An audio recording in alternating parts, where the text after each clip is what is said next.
మన జీవిత దినాలను దేవుడు దీవించి మనము ఆయన ఎదుట ఒక ఉన్నతమైనటువంటి ప్రియమైనటువంటి బిడ్డలుగా బ్రతకాలని ఈ జీవితాన్ని మనకిచ్చాడు. ఇచ్చిన ఈ జీవితములో మనకున్నటువంటి పరిధిలో లోకమంతా పాపంతో నిండిపోయి ఉంది గనక నిండిపోయిన పాపంతో నిండిపోయిన లోకంలోనే మనమందరము బ్రతుకుతూ ఉన్నాం. ఏ విధము చేతనైనా ఆ పాపము మనకు అంటుకుంటూనే ఉంటుంది. మన యొక్క పనుల్లోనో మన తలంపుల్లోనో మన ఉద్దేశాల్లోనో ఆ పాపము మనల్ని పాడు చేస్తూ ఉంటుంది. కనుక పాపం చేయని వారు ఎవరైనా ఉన్నారంటే భూమి మీద ఎవరూ లేరు. అందుకే రోమపత్రికలో ఏమంటాడు, నీతిమంతులు లేడు ఒక్కడునూ లేడు అంటాడు. అందరూ పాపము చేసి అందరూ పాపము చేసి దేవుడు అనుగ్రహించే మహిమను పొందలేకపోతున్నారు అంటాడు. అంటే భూమి మీద ఉన్న మానవాళంతా కూడా పాపంతోనే బ్రతుకుతూ పాపంతోనే చనిపోతూ ఉన్నారు. ఇలాంటి పరిస్థితుల మధ్య పాపం నుండి విడుదల కావాలి అనేటువంటి ఆలోచనలు మానవులుగా మనకి రావాలి. ఒకవేళ అలా వచ్చిన తర్వాత కూడా మన యొక్క జీవితాలలో పాపం నుండి విడుదల పొందాలని అంటే కాదు కానీ ఆ పాపపు స్థితిలో ఏ విధమైనటువంటి సంగతుల్లో మనము దేవునికి దగ్గరకు రాగలుగుతామో అనే విషయాలను మీకు నేను జ్ఞాపకం చేస్తాను. సరే, సామెతల గ్రంథం 28వ అధ్యాయంలో సామెతల గ్రంథము 28వ అధ్యాయము 13వ వచన భాగంలో పరిశుద్ధాత్మ దేవుడు ఇలా రాయించాడు. చూడండి అన్నమాట. సామెతల గ్రంథము 28వ అధ్యాయము 13వ వచనం. అతిక్రమములను దాచిపెట్టువాడు వర్ధిల్లడు, వాటిని ఒప్పుకొని విడిచిపెట్టువాడు కనికరము పొందును అని రాయబడింది. అంటే దేవుడు ఏం చెప్తున్నాడు? అతిక్రమములను ఏం చేయమంటున్నాడు? విడిచిపెట్టమంటున్నాడా, దాచిపెట్టమంటున్నాడా? ఒకవేళ మనం వాటిని దాచిపెట్టుకుంటే, మనము చేసిన వాటిని మనం దాచిపెట్టుకుంటే ఆ పరిస్థితి ఏమవుతుందంటే వర్ధిల్లతలోనికి తీసుకొని రాదు. అంటే మనం దినదినము కూడా పాపంలో పట్టబడి పాపంలోనే చనిపోతాం కానీ దాని నుండి బయటకు వచ్చే అనుభవాలు ఉండవు. వర్ధిల్లేటువంటి స్థితి ఉండదు. అంటే దీవెనలు కానీ ఆశీర్వాదాలు కానీ సంపాదించుకునేటువంటి అవకాశం ఉండదు. కాబట్టి దేవుని ఎదుట అతిక్రమాలను ఎప్పుడూ కూడా దాచిపెట్టకూడదు. వాటిని ఒప్పుకుని విడిచిపెట్టువాడు ఏమవుతాడు? కనికరము పొందును అన్నాడు. వాటిని ఒప్పుకొని విడిచిపెట్టాలి అని. అతిక్రమములను ఒప్పుకుని వాటిని విడిచిపెట్టువాడు కనికరము పొందుతాడు. కనుక ఎల్లప్పుడూ కూడా ఒకవేళ నేను ఏ పాపము చేయలేదండి, నాకేమీ రాదండి, నాకేమీ తెలియదండి, నేను చాలా అమాయకునండి, అమాయకురాల్ని అని చెప్పుకోవడానికి ఎవరికి కూడా అవకాశం లేనే లేదు. ఎవరికి అవకాశం లేదు. అందరూ అదే కోవలో కనబడతా ఉంటారు. అందుకనే భక్తుడైన దావీదు గారు ఏం మాట్లాడాడంటే 32వ కీర్తన 5వ చరణములో 32వ కీర్తన 5వ చరణములో ఆయన ఇలా చెబుతున్నాడు. చూడండి మాట. 32వ కీర్తన 5వ చరణములో, నా దోషమును కప్పుకొనక నీ ఎదుట నా పాపమును ఒప్పుకొంటిని, యెహోవా సన్నిధిని నా అతిక్రమములు ఒప్పుకొందుననుకొంటిని, నీవు నా పాపదోషమును పరిహరించి ఉన్నావు అంట. ఇప్పుడు నేను మిమ్మల్ని చిన్న ప్రశ్న అడుగుతున్నాను. దావీదు మనకన్నా గొప్పోడా చిన్నోడా? కనుక దావీదు కన్నా గొప్పవాళ్ళమి మనము కాదు. ఆయనే అంటున్నాడు, నేను కప్పుకోకుండా నేనేం చేస్తున్నానంటే నీ ఎదుట ఒప్పుకుంటున్నాను, నన్ను కనికరించండి. దావీదు పాపం చేశాడు, కానీ దేవుని ఎదుట ఏం చేశాడంటే ఒప్పుకున్నాడు. ఒప్పుకోలేదా? 51వ కీర్తన 2వ చరణంలో ఇలా అంటున్నాడు చూడండి. నా దోషము పోవునట్లు నన్ను బాగుగా కడుగుము, నా పాపం పోవునట్లు నన్ను పవిత్రపరచుము. దేవా, నేను పాపమే చేశాను, నాకు అర్థమైంది. నేను చేసిన పాపం అంతా నా కళ్ళెదుట కనిపిస్తా ఉంది. నేను దాన్ని కప్పుకుందామన్నా అది ఆగేదేమీ కాదు. చాలా మంది కప్పుకుందాం అనుకుంటారు, ఎవరికి తెలియదు అనుకుంటారు. కనుక కప్పేసుకుందాము అనుకున్నా అది ఎవరికి కనబడుతుందంటే చాలా చక్కగా. ఈ రోజున మనం చూడండి, ఎక్కడ పడితే అక్కడ అన్ని సీసీ కెమెరాలు పెట్టుకుంటున్నాం. ఎందుకు పెట్టాం సీసీ కెమెరాలు అంటే ఎవడొచ్చి ఏం ఎత్తుకెళ్ళిపోతున్నాడో, ఎవడొచ్చి ఏం చేస్తున్నాడు ఏంటో అని తెలుసుకోవడం కోసం సీసీ కెమెరాలు పెట్టుకున్నాం. మానవ జ్ఞానానికి సీసీ కెమెరాలు అవి ఉన్నాయి. అవి కూడా ఒక పరిధిలో కనిపిస్తూ ఉంటాయి. అంటే ఎటైతే ఫోకస్ పెట్టామో అటు కనిపిస్తా ఉంటాయి. కొన్నైతే రౌండ్‌గా తిరుగుతా ఉంటాయి. దానికున్నటువంటి కెపాసిటీ ఎంతైతే ఉందో అంతవరకే అవి చూపించగలుగుతాయి. మరి దేవుని దగ్గర కూడా సీసీ కెమెరాలున్నాయి గదా! ఆ! అవి ఏం కనపడతాయి? ఆయన సీసీ కెమెరాలు ఏంటనుకుంటున్నారు? ఏంటనుకుంటున్నారు? ఆకాశం ఒక కెమెరా, భూమి కూడా ఒక కెమెరా, గాలి కూడా ఒక కెమెరా, అగ్ని కూడా ఒక కెమెరా. అంటే ప్రకృతి అంతా కూడా ఆయన కెమెరాయే. అందుకే ఆయన కన్నులు ఎక్కడెక్కడ చూస్తాయి మనల్ని? ఆయన కళ్ళు ఎక్కడెక్కడ చూస్తాయంటే మనలను? సమస్తము చూస్తాయండి. అసలు మనం దాక్కోవడానికి అవకాశం లేదు. చూడండి 90వ కీర్తన 8వ చరణంలో ఇలా రాయబడింది. 90వ కీర్తన 8వ చరణం. మా దోషములను నీవు నీ ఎదుట ఉంచుకొని ఉన్నావు. నీ ముఖ కాంతిలో మా రహస్య పాపములు కనబడుచున్నవి అంటే ఏంటి దాని అర్థం ఏంటి? మనం ఏం చేస్తున్నాం? ఎక్కడున్నాం? ప్రతీది కూడా ఏమవుతుందని కళ్ళెదుట? చక్కగా సీసీ కెమెరా అయితే దానికేదన్నా మబ్బడితేనా, దానికేదైనా మంచడితేనా, దానికేదైనా ఇబ్బందొత్తేనా అది మళ్ళీ సరిగ్గా కనబడజావదు. కానీ దేవుని కెమెరాలకి ఏది అడ్డు లేదు. ప్రతీది కూడా చాలా స్పష్టంగా, అందంగా, కంటికి ఇంపుగా ప్రతీది కూడా చక్కగా కనబడుతుంది. మనం ఏమనుకుంటాం ఆయనకేమీ కనబడటం లేదు. ఏం లేదులే అనుకుంటాం. కనుక ప్రతి మనిషి పాపం చేస్తున్నాడు. కానీ దాన్ని ఒప్పుకోవడానికి మాత్రం ఇష్టపడటం లేదు. ఒప్పుకుంటలేదు. పైగా దాన్నేం చేస్తున్నాడంటే కప్పుకుంటున్నాడు. ఆయన యొక్క కెమెరా సిస్టమ్ అంతా భూప్రపంచం అంతా ఉంది. అందరిని చక్కగా చూస్తుంది. చూడండి హెబ్రీ పత్రిక 4వ అధ్యాయం.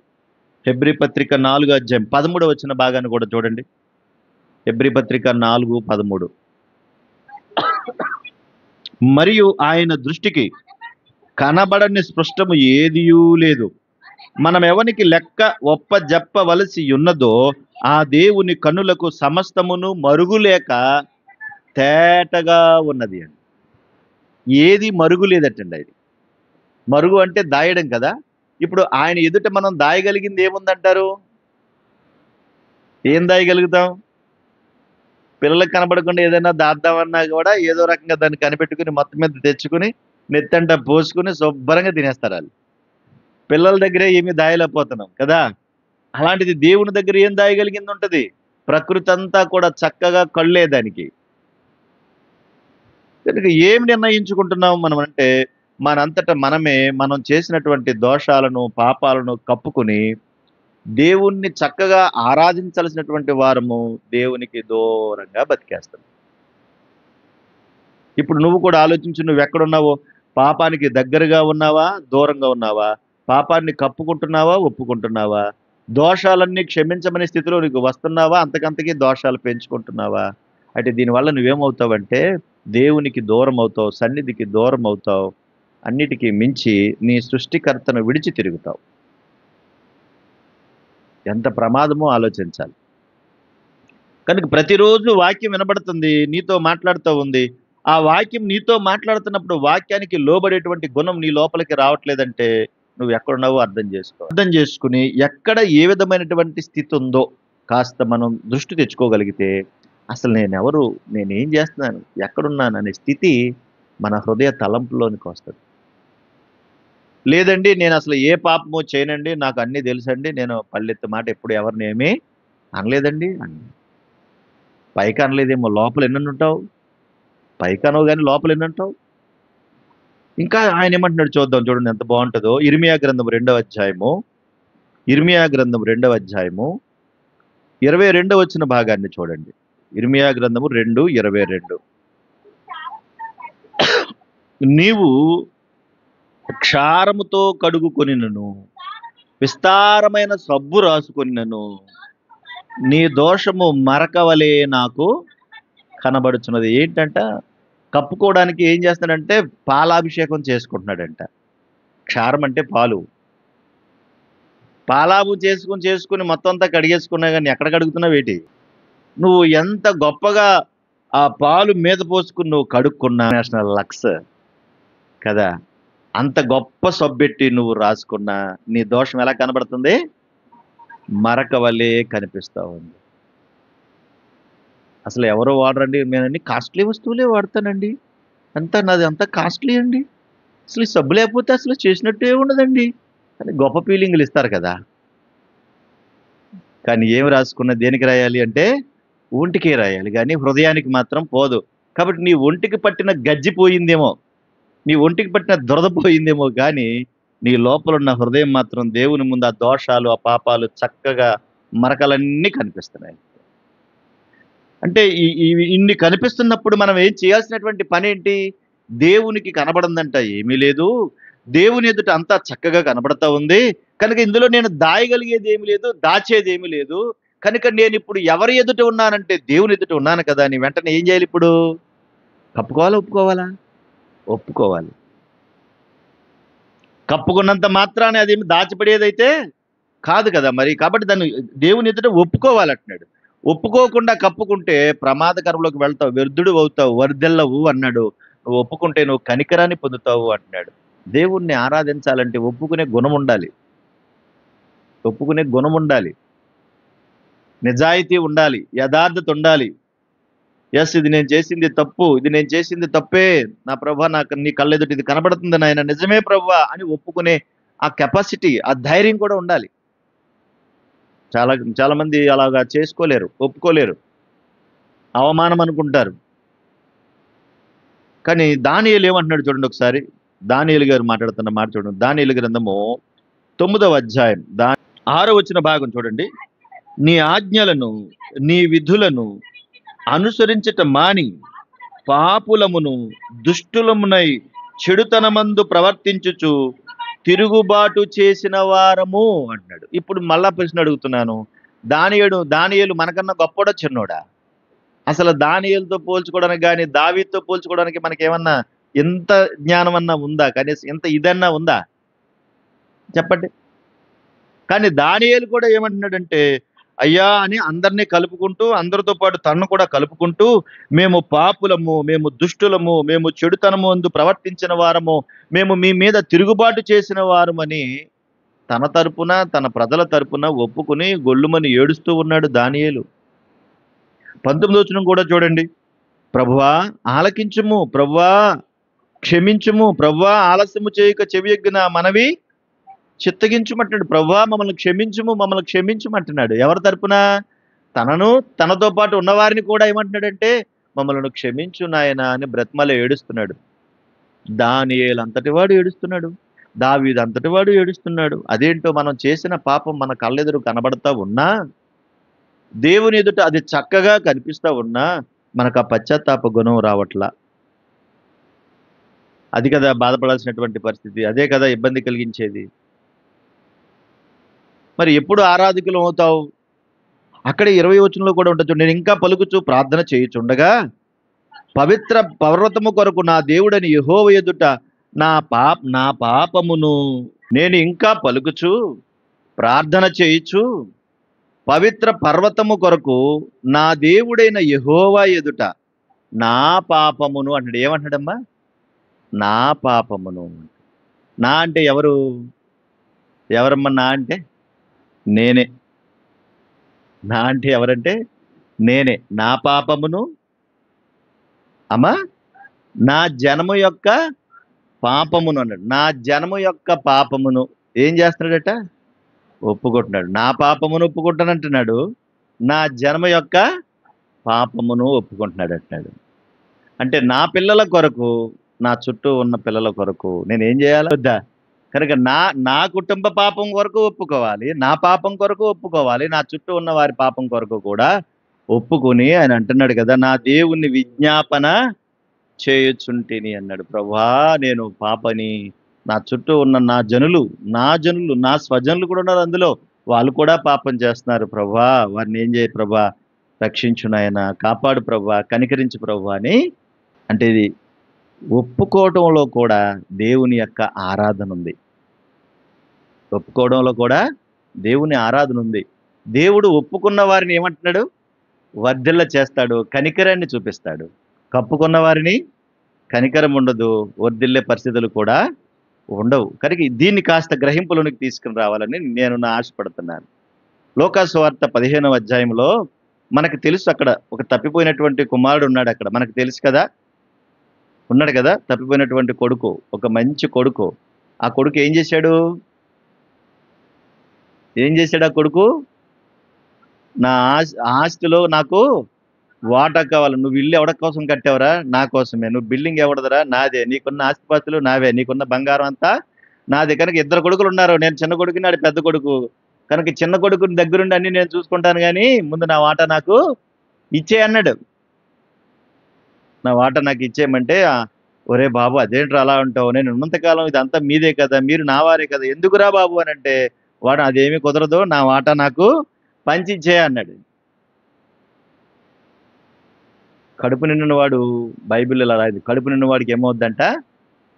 తేనె పట్టునైనా తొక్కేస్తాడంటండి. అంటే బాగా ఆకలియడం రావాలి ఫస్ట్. అవునా కదా చెప్పండి? బాగా ఆకలి బాధ తెలిస్తే, ఆ ఆకలి ఎలా ఉంటుందో, ఆకలితో బాధపడేవారు ఎలా ఉంటారో, వాళ్ళ కష్టం ఏంటో అర్థమవుతుంది. వాడికి లోపలిది ఇంకా అరక్కుండగానే పైనుంచి కుక్కుతా ఉంటున్నారు మీరు. వాడికి ఇంకా అరగల. వాడికి అరక్కుండగా ఏమొచ్చంటే, ఆస్తిలో వాటా కావాలి ఇచ్చేయి. అవేమి చేతకావు. ఆస్తిలో వాటా కావాలి ఇచ్చేయి అన్నాడు. వద్దురా నాన్న అంటే, లేదు మేము వెళ్ళిపోవాలి అర్జెంటుగా అన్నాడు. పట్టుకుని పోయాడు, వెళ్ళిపోయాడు. ఆస్తి అంతా కూడా దుర్వ్యాపారం చేశాడంట. ఇష్టానుసారంగా తిన్నాడు, తిరిగాడు. అక్కడ ఇంకా ఇంకా చెప్పాలంటే వేశ్యలతో తిరిగాడు. ఆ వయసులో వేశ్యలతో తిరిగాడు. తాగి తందనాలాడాడు. ఇష్టానుసారంగా తిరిగాడు. మరి ఏ కష్టం లేకుండా, ఏ పని లేకుండా బాగా తిని తిరుగుతా ఉంటే పట్టుకెళ్ళిన సొమ్మంతా ఏమైపోద్ది? ఉంటదా? అదేమన్నా ఏదైనా అలావుద్దీన్ అద్భుతోపమా? అదేమన్నా డుగుడుగు వచ్చేయడానికి అందులోంచి? రాదు కదా! ఉన్నదంతా అరిగిపోయింది. సూట్ కేస్ అంతా ఖాళీ అయిపోయింది. ఆఖరికి కట్టుకున్న బట్టలు కూడా చిరిగిపోయాయి. ఇప్పుడు తినడానికి గతి లేని పరిస్థితి వచ్చేసింది. ఒళ్ళంతా హూనమైపోయింది. ఉన్నదంతా పోయింది. జేబులు మొత్తం ఖాళీ అయిపోయాయి. 2 రోజులు కూడెట్టకండి పిల్లలకి. అప్పుడు కాస్త పౌరుషం తగ్గుతది. కళ్ళు ఎర్రజేస్తున్నారు. వెంటనే అప్పుడు ఆలోచిస్తున్నాడంట. చూడండి ఏమంటున్నాడు చూడండి. లూకా సువార్త 15 అధ్యాయం. దేవుని వాక్యానికి లోబడాలి. చాలా ప్రమాదకరం. దేవునితో చెలగాటమాడకూడదు సుమా. నా బిడ్డలారా, తమ్ముళ్ళారా, అన్నయ్యలారా, అక్కలారా వినండమ్మా. మీకు దండం పెడతాను వినండమ్మా. లూకా సువార్త 15వ అధ్యాయము అనుకుంటున్నాడంట ఏమోనో చూడండి 17వ వచనంలో. అయితే బుద్ధి వచ్చినప్పుడు అంటే ఏమొచ్చింది? బుద్ధి వచ్చిందంటే దాని అర్థం ఏంటో తెలుసా? తను చేసినటువంటి పాపం ఏంటో తనకు తెలిసింది. అప్పుడు దాకా తెలియలేదండి. నేను చేస్తుంది తప్పన్న సంగతి అతనికి తెలియలేదు. మా నాన్న ఎదిరించాను, తప్పు. మా నాన్న దూషించాను, తప్పు. మా నాన్న దగ్గర ఆస్తి హక్కులు కావాలని అడిగాను, తప్పు. ఆస్తి పట్టుకుని తిరిగి వచ్చేసాను, తప్పు. తెచ్చిన తర్వాత కూడా ఇష్టానుసారంగా తిరిగాను, తిన్నాను, పాడు చేశాను. శరీరాన్ని పాడు చేసుకున్నాను, ఉన్న ఆస్తిని కూడా పాడు చేశాను. తప్పనప్పుడు తెలియలేదు. అన్నీ పోయిన తర్వాత మనం అంటాం కదా, సవరం అయితేనే గాని వివరం రాదు. ఎంత బాగా చెప్పారు సామెతలు చూడండి. కాబట్టి ఆ ఆలోచన బట్టి అంతా పోయిన తర్వాత అప్పుడు బుద్ధి వచ్చిందట. బుద్ధి రాగానే, బుద్ధి రాకముందు పలికిన పలుకులు వేరే ఉన్నాయి. బుద్ధి వచ్చిన తర్వాత పలికిన పలుకులు చూడండి ఎలా ఉన్నాయో. వాడు నా తండ్రి యొద్ద ఎంతో మంది కూలి వండ్రకు అన్నము సమృద్ధిగా ఉంది. ఎవరికి? ఎవరికి? తండ్రి దగ్గర ఉన్నటువంటి కూలి పని చేసే వాళ్ళకి ఎలా ఉంది? అన్నం సమృద్ధిగా ఉంది. నేనైతే ఇక్కడ ఆకలికి చచ్చిపోతున్నాను అంటున్నాడు. మరి అంతకుముందు ఎర్ర పరోటాలు తింటావా, బజ్జీలు తింటావా, ఏపుళ్ళు తింటావా, పులుసులు తింటావా, ముక్కలు తింటావా అని బాగా తినాలరా, నువ్వు బలిసిపోవాలరా, తినాలరా తినాలరా అని మేపింది అన్ని. ఆ తిని తిని ఏమైపోయిందంటే ఆకలి యొక్క రుచి అంటే కూడా ఏంటో కూడా తెలియలేదు అతనికి. ఆకలి అంటే ఏంటో తెలియలేదు. అలా బతికేశాడు. అయ్యో ఇప్పుడు అనుకుంటున్నాడంట, అయ్యో మా ఇంటి దగ్గర మా నాన్న కింద పని చేసే వాళ్ళ దగ్గర కూలోళ్ళకి కూడా ఆహారం ఎంత ఉంది? సమృద్ధిగా ఉంది వాళ్ళకి. కూలి పని చేసేవాడికి మరి నేనెవరు? ఆయన కొడుకుని కదా నేను. కానీ ఇక్కడ నేను ఎలా ఉన్నాను ఇప్పుడు? ఆకలితో చచ్చిపోతున్నాను. ఏగో నా బతికైపోయింది ఇంకా అని అనుకుని అప్పుడు మనసులో అనుకుంటున్నాడంట, దేవా నేను లేచి నా తండ్రి యొద్దకు వెళ్ళి, తండ్రి నేను పరలోకమునకు విరోధముగాను నీ ఎదుట పాపము చేసి తిని, నీ ఎదుట పాపం చేశాను, పరలోకానికి విరోధంగా పాపం చేశాను. ఇప్పుడు ఏమంటున్నాడు తెలుసా? ఒప్పుకుంటున్నాడు. Praise the lord. అంతకుముందు ఏం చేశాడు? అందుకనే బాగా ఆకలిస్తేనే గాని ఆకలి రుచి తెలియనట్టు మన స్థితిగతులన్నీ మారితేనే గాని మన బతుకేంటో తెలియదు. బతుకంతా బాగున్నప్పుడు విర్రవీగిపోతూ ఉంటాం, రెచ్చిపోతూ ఉంటాం, కేకలేస్తూ ఉంటాం, ఎవడ్రా అన్నట్టు ఉంటాం. ఎవడ కనపడదాండి ఏడ్రా అంటాం, ఎవడ కనపడినా ఏంట్రా అంటాం, విర్రవీగిపోతూ ఉంటాం. ఎప్పుడైతే పరిస్థితులు మారతాయో ప్రతి ఓడికి దండం పెట్టాలి, ప్రతి ఓడిని బతిమాలుకోవాలి, ప్రతి ఓడి కాళ్ళు పట్టుకోవాలి. ఈ స్థితి ఎంతసేపట్లో మారుతుందంటే ఎప్పుడు మారిపోద్దో తెలియదమ్మా, తెలియదు. అందుకే మన బ్రతుకులో ఎప్పుడు కూడా అతిక్రమములు ఎప్పుడు దాచిపెట్టకూడదు అంటున్నాడు. దాచిపెట్టుకుని మనం వర్ధిల్లము, వాటిని కప్పి పెట్టుకుని మనం వర్ధిల్లము. ఇప్పుడు దాచుకుందాం అనుకున్నా దాగుతుందా ఈ కొడుక్కి? కానీ ఏం చేశాడు చూడండి, వెంటనే వచ్చాడండి, వచ్చాడు ఏడ్చుకుంటా వచ్చాడు, ఏడ్చుకుంటా వచ్చాడు. చూడండి అక్కడ ఉన్నాడు, ఏమనుకుంటున్నాడు చూడండి. ఇక మీదట నీ కుమారుడనని అనిపించుకున్నటకు యోగ్యుడును కాను, నన్ను నీ కూలివానిలో ఒకటిగా పెట్టుకొనమని అతనితో చెప్పుదునని లేచి తండ్రి వద్దకు వచ్చిన. ఏమంటున్నాడు తెలుసండి? మా నాన్న దగ్గరికి వెళ్తాను. మా నాన్న చాలా మంచోడు. మరి అంతకుముందు మంచోడు కదా, మరి అంతకుముందు కూడా మంచోడే. బతిమలాడు కదా, ఒరే వద్దురా, ఇది తప్పురా, ఇలాంటి పనులు నువ్వు చేయకూడదురా, ఇదంతా నీదే కదరా, ఇది వద్దురా నాన్న అని బతిమాలుకుంటే విన్నాడా? విన్నాడా? కానీ ఇప్పుడు అంటే మా నాన్న చాలా మంచోడు, ఎందుకంటే మా నాన్న నన్ను క్షమిస్తాడు, మా నాన్న నన్ను కనికరిస్తాడు, నేను వెళ్ళి మా నాన్న కాళ్ళు పట్టుకుంటాను. నాన్న, నీ కొడుకుని అనిపించుకుంటానికి నాకు యోగ్యత లేదు, కానీ నీ కాళ్ళు పట్టుకుని నీ కూలోళ్ళలాగా నేను ఉంటాను ప్రభువా అన్నట్టుగా మాట్లాడుతున్నాడు ఇప్పుడు. నాన్న నన్ను కనికరించవా అంటాను, మా నాన్న కాళ్ళట్టుకుంటాను అనుకుని వచ్చాడు. వాళ్ళ నాన్న కాళ్ళు పట్టుకుంటుంటే వాడు చూడండి, ఆ తండ్రి ఏం చేస్తాడు, వాడు ఇంకా దూరంగా ఉన్నప్పుడు తండ్రి వాళ్ళని చూసి కనికరపడి పరిగెత్తుకుని వెళ్ళి మెడ మీద ముద్దు పెట్టుకునేను. తండ్రి, నేను నీకు పరలోకానికి విరోధంగా పాపం చేశాను, నీ కొడుకు నడిపించుకోవడానికి నాకు యోగ్యత లేదు నాన్నా అంటున్నాడు. అంటే మీకు అర్థమైంది ఇప్పుడు నిజమైనటువంటి పశ్చాత్తాపం ఆ కుమారునిలో కలిగింది. దేవుడు ఎంత గొప్పోడనంటే ఆయన కనికర సంపూర్ణుడు. ఆయన ఎంత గొప్పోడంటే ఎలాంటి స్థితిలోనైనా ఆయన దగ్గరకు వచ్చి నన్ను క్షమించు ప్రభువా అని పాదాలు పట్టుకుంటే కరిగిపోయేలేమంటాడు. ఆయన తప్పిపోయిన కుమారుడు కదా, ఆయన తప్పిపోయి తిరిగి వచ్చిన కుమారుడు. తప్పిపోయాడు, కానీ తప్పు తెలుసుకుని మరలా ఏం చేశాడు, మరలా తండ్రి దగ్గరికి వచ్చాడు. ఎంత ప్రేమనండి, ఎవరైనా చేర్చుకుంటారా? చేర్చుకుంటారా? ఏంట్రా నిన్ను చేర్చుకునేది అన్నాడు. అందుకే ఆకలి రుచి తెలియాలి పిల్లలకి, ఆకలి రుచి తెలియాలి.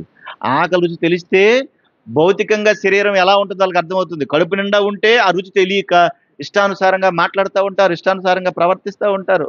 ఆకలేయడం తెలుసు, కడుపు నిండడం కూడా తెలుసు. పిల్లలకి, పెద్దలకి, మన అందరికీ ఆకలేయడం తెలియాలి, కడుపు నిండడం కూడా తెలియాలి. తెలిస్తే జాగ్రత్తగా ఉంటాం, జాగ్రత్తగా ఉంటాం. వాడు ఏడుస్తున్నాడండి, అమ్మ మరి అమ్మ అన్నాడండి, అందుకని మాట్లాడలేదండి అంటే నువ్వు జాలి పడ్డావు, నీ జాలి నీ బిడ్డను పాడు చేస్తావు. ప్రేమతోనే చెప్తున్నాను ఈ మాటలు. బాధ కలుగుతుందన్నమాట, బాధ వేస్తుంది, అయ్యో దేవా వీళ్ళని ఎలా కాపాడుకోవాలని. అందుకే ప్రభువుకు పాపము కనిపించకుండా, కంటి కనిపించకుండా ఎక్కడ ఏమీ లేదు. ఆయన కనుదృష్టికి మరుగులేక సమస్తమును తేటగా కనిపిస్తూ ఉంది. కాబట్టి మనం ఒప్పుకుంటే, ఆయన ఎదుట మనం ఒప్పుకుంటే కప్పుకోకుండా ఆయన క్షమిస్తాడు. ఆ తండ్రిని హత్తుకున్నాడు కుమారుని చూసి ముద్దు పెట్టుకున్నాడు. నా కొడుకు ఎంత పాడైపోయాడో అనుకున్నాడు. మంచి కాస్ట్లీ బట్టలు తెప్పించాడు, ప్రశస్త వస్త్రం అన్నాడు. వెంటనే శుభ్రంగా స్నానం చేయించాడు, మంచి కటింగ్ చేయించాడు, కాళ్ళకు మంచి చెప్పులు వేసాడు, కొడుకుని హత్తుకున్నాడు, అందరిని పిలిచాడు. వెళ్ళిపోయిన నా కొడుకు తిరిగి వచ్చాడు, ఈ రోజు మన ఇంట్లో పండగ అన్నాడు. ఏట్లేసేండ్రా అన్నాడు. చూసావా, ఆ కొడుకు ఏ తండ్రిని అలా చేస్తాడా? నువ్వు నన్ను కాదని అనిపోయావు, నువ్వు నా ఇంట్లోకి వస్తాకి వీళ్ళేదు, గుమ్మం తొక్కవంటే కాళ్ళు ఎరగొడతాండ్రా కొడక, ఒరే కొడక కాళ్ళు ఎరగొడతాండ్రా నువ్వు గుమ్మ ఎక్కువ అంటారు ఇప్పుడు తండ్రులు అయితే. కానీ మన పరమందున్న మన తండ్రి అలాంటి వాడు కాదు ప్రియులారా. హృదయపూర్వకంగా నువ్వు ఒప్పుకొని చూడు, ఆయన పాదాలు పట్టుకొని చూడు, ఆయన హత్తుకునే దేవుడు. ఎంత మంచోడండి మన దేవుడు. అసలు ఆ ప్రేమ విలువ తెలుస్తుందా, చులకనగా లోకుగా కనబడుతుందా? ఆ ప్రేమ విలువ తెలిస్తే, ఆ ప్రేమ లోతు తెలిస్తే అసలు ప్రభు పాదాలు విడిచిపెట్టమండి మనం. అంత గొప్ప ప్రేమమూర్తి మనం నమ్ముకున్న దేవుడు. అందరిని పిలిచాడు, పండగ చేశాడు. చివరిగా ప్రభు అంటాడు చూడండి, ప్రభు చెప్పిన మాటను యోహాను రాసిన మొదటి సువార్త, మొదటి పత్రిక 1 అధ్యాయం 9 వచనం చదవండి. యోహాను రాసిన మొదటి పత్రిక 1వ అధ్యాయం 9వ వచనం. మన పాపములను మనం ఒప్పుకొనిన ఎడల, అబ్బా ఆయన ఎంత మంచోడండి చూడండి. మన పాపలు మనం ఒప్పుకుంటే ఆయన ఎలాంటి వాడంటండి? నమ్మదగిన వాడును నీతిమంతుడును గనక. ఆయన ఎలాంటి వాడు చెప్పండి? నమ్మదగిన వాడు. మన దేవుడు ఎలాంటి వాడు? నమ్మదగిన వాడు, నీతిమంతుడు. గనుక ఆయన మన పాపములను మనల్ని క్షమించి సమస్త దుర్నీతి నుండి మనలను పవిత్రులుగా చేస్తాడు. మళ్ళీ చెప్తున్నాను, ఈ భూమి మీద మనలను పవిత్రులుగా చేసే వాళ్ళు ఎవ్వరూ లేరు. తెలుసా విషయం? భూమి మీద ఉన్న ఈ తల్లిదండ్రులు కూడా పవిత్రులుగా చేయలేరు. ఆకలేస్తుందంటే బాగా పెట్టగలరు. అమ్మ చెయ్యి ఖాళీగా ఉందంటే దానికి ఒక కడియం వేస్తారు. మెడ ఖాళీగా ఉందంటే దానికి ఒక చెయ్యిని వేస్తారు. అంతకుమించి ఇంకేమీ చేయలేరు. కానీ పవిత్రపరిచేది ఎవరు? మన కన్న తండ్రి అయిన దేవుడమ్మ. సమస్త దుర్నీతి నుండి పవిత్రం చేస్తాడంట ఆయన. ఇక ఈ భూమి మీద ఉన్న తల్లిదండ్రులు ఒకవేళ గట్టిగా కోపం వస్తే, ఒరే పలానా సంవత్సరంలో నువ్వేం చేసావు చెప్పరా, ఒరే చెప్పరా కొడక, నువ్వు చెప్పరా అంటాం. కానీ ఆ తండ్రి అంటాడు, గత కాలములో చేసినవన్నీ కొట్టేస్తాడు. వదిలేసేయి. నువ్వు మారావు, మనిషివయ్యావు, పవిత్రుడు అయ్యావు. నేను పవిత్రుడు చేసింది ఎవరంటే నేనే అంట. గుండెలకు హత్తుకుంటాడండి. ఎంత మంచి దేవుడు, ఆలోచించండి. గతంలో ఉన్నాయన్ని వదిలిపెట్టేసి, వద్దు మనకు అవన్నీ వద్దులు. అందుకే ఆయన నీతిమంతుడు, నమ్మదగిన వాడు గనక సమస్త దుర్నీతి నుండి మనల్ని ఏం చేస్తాడంట? పవిత్రులుగా చేస్తాడు. పవిత్రులుగా చేసే దేవుడు ఒకే ఒక్క దేవుడు, ఆయన యేసుక్రీస్తు ప్రభువారు. ఇంకెవరు ఈ భూమి మీద పవిత్రులుగా చేసేవాళ్ళు లేరు, ఎవరు లేరు. ఆయనే పవిత్రుడిగా చేయగలడు. ఎందుకంటే ఆయన పవిత్రుడు గనక. మనం నమ్ముకున్న దేవుడు అంత గొప్పోడు. మరి కప్పుకుంటావా, ఒప్పుకుంటావా? ఏం ఆలోచిస్తావు? నీ దోషాలను కప్పుకోకుండా ఒప్పుకుని తీరు. దేవుడు నిన్ను వర్ధిల్ల చేస్తాడు, నిన్ను ఆశీర్వదిస్తాడు, నిన్ను పవిత్రుడిగా చేస్తాడు, నిన్ను హత్తుకుంటాడు ఆయన. అంత మంచి దేవుని మనం నమ్ముకున్నాం. ప్రభు ప్రేమ మనకు తోడుగా ఉండును గాక. ఆమేన్.